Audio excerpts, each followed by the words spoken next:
Riesgo geológico. En primer lugar, vamos a definir qué es un riesgo.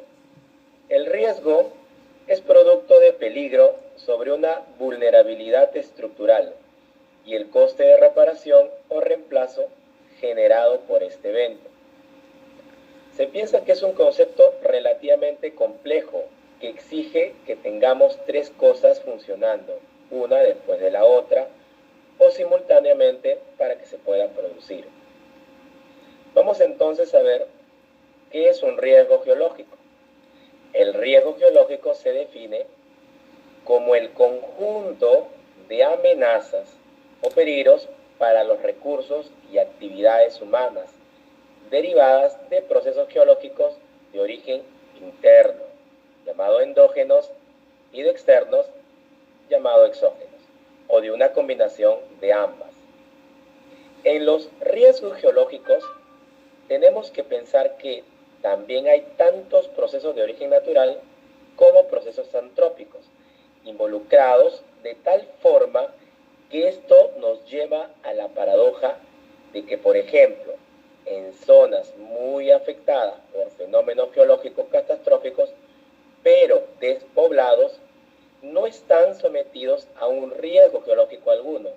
Es decir, el riesgo geológico es uno de los parámetros económicos que se mide cuantificando las pérdidas provocadas por un determinado evento, como las erupciones de volcanes.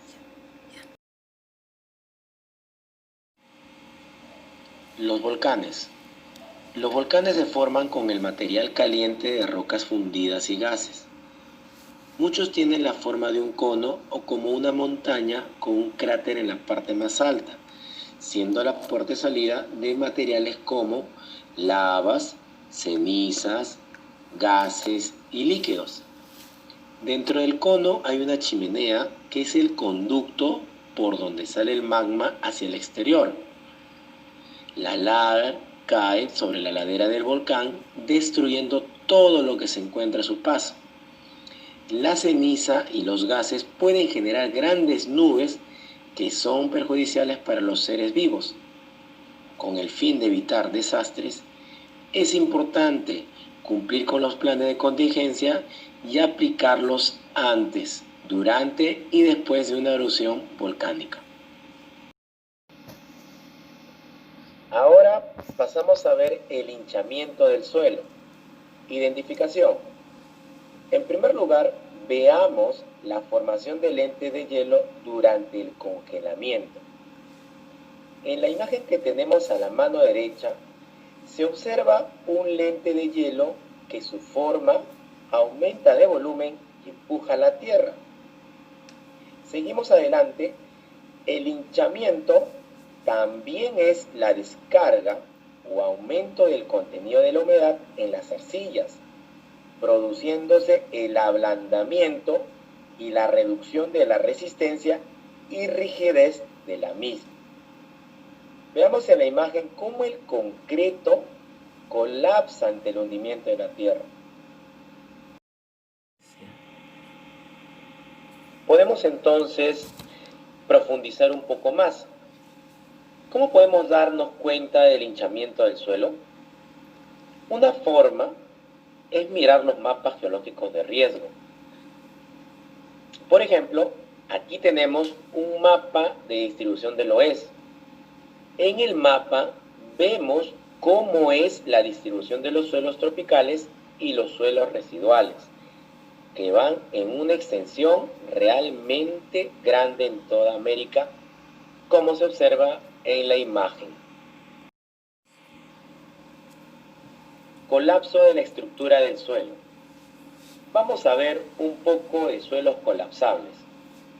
Primero hay que preguntarnos cuáles son los tipos de suelos colapsables, generados por sumersión, sacudidas, voladuras, terremotos, vibraciones, minería, deshielo, etc. Identificación. Cuando el potencial de colapso es medida en el edómetro, hay que tomar en cuenta que los suelos parcialmente saturados pueden absorber agua de las piedras porosas y colapsar rápidamente, de forma tal que el hinchamiento o colapsibilidad no se registra bien si el espesor de la muestra no se mide desde el inicio del ensayo. Tipo de suelo colapsable. Primer punto, tipo loess. Sedimentos de arena fina a limo transportados por el viento conectados por carbonato de calcio y o arcilla húmeda. Suelos residuales. In situ, la última etapa de meteorización de rocas. Suelos compactados con un contenido de humedad por debajo de la saturación. Suelos previamente congelados que se descongelan. Nota importante, el volumen del hielo es 9% superior al del agua deshielada. Erosión interna, su fusión. Es producida por el transporte de las partículas debido al flujo de agua a través del terreno en las interfaces de las capas de partículas de tamaño más gruesos y más fino, o en la interfaz entre el suelo y una estructura. Esto consiste en la transferencia de masa de un lugar a otro, producto del flujo de agua, por la cual es un tipo de falla, ya que al perder masa genera colapso de casi toda la estructura.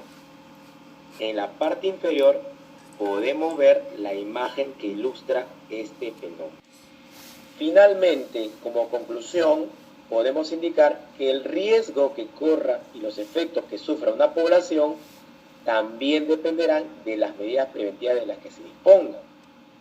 Asimismo, dependiendo de la zona geográfica, las características geológicas del medio determinan los riesgos a los que puedan verse sometidos una población y sus bienes.